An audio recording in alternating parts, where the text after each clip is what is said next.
آج ہم جس ٹاپک پر بات کر رہے ہیں وہ ہے کامیابی کا راز۔ کامیابی کا راز کیسے ڈھونڈنا جا سکتا ہے، وہ ایک ہم مشہور سائنسدان کے حالات پڑھ کے معلوم کریں گے۔ ڈاکٹر سی وی رمن ہندوستان کے مشہور سائنسدان ہیں۔ 28 فروری 1968 کو انہیں فزکس کا نوبیل انعام ملا۔ اس کے بعد وہ عالمی شہرت کے مالک ہو گئے۔ ان کی سائنسی دریافت رمن ایفیکٹ آج سائنس کی مسلمات میں شمار ہوتی ہیں۔ رمن ایک معمولی گھرانے میں پیدا ہوئے۔ ان کے والد 10 روپیہ ماہوار پر اسکول ٹیچر تھے۔ انہوں نے انتہائی مشکل حالات میں اپنے غیر معمولی محنت کے ذریعے علم کی دنیا میں اپنا موجودہ مقام حاصل کیا۔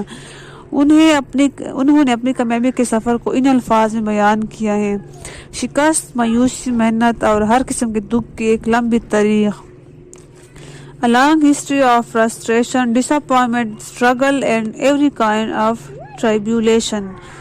اس شخص نے رمن کی علمی کامیابی کو گھٹانے کے لیے کہا کہ آپ اپنی دریافت تک محض اتفاق کے ذریعے پہنچے ہیں، جیسا کہ اکثر دوسرے سائنسدان بھی محض اتفاق کے ذریعے اپنی دریافتوں تک پہنچے۔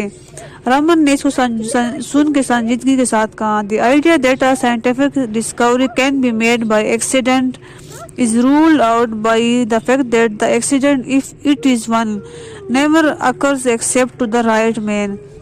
یہ تصور کہ سائنسی دریافت اتفاق کے ذریعے حاصل کی جا سکتی اس حقیقت کی بنا پر خارج بحث ہے کہ اتفاق اگر واقعتاً پیش آئے تو وہ کبھی ایک صحیح آدمی کے سوا کسی دوسرے کے ساتھ پیش نہیں آتا۔ ڈاکٹر رمن نے اپنی زندگی کی آخری دریافت کا خلاصہ ان الفاظ میں بیان کیا ہے: The right man, right thinking, right instruments and right result۔ صحیح آدمی، صحیح فکر، صحیح آلات اور پھر صحیح نتیجہ۔ ہندوستان ٹائمز۔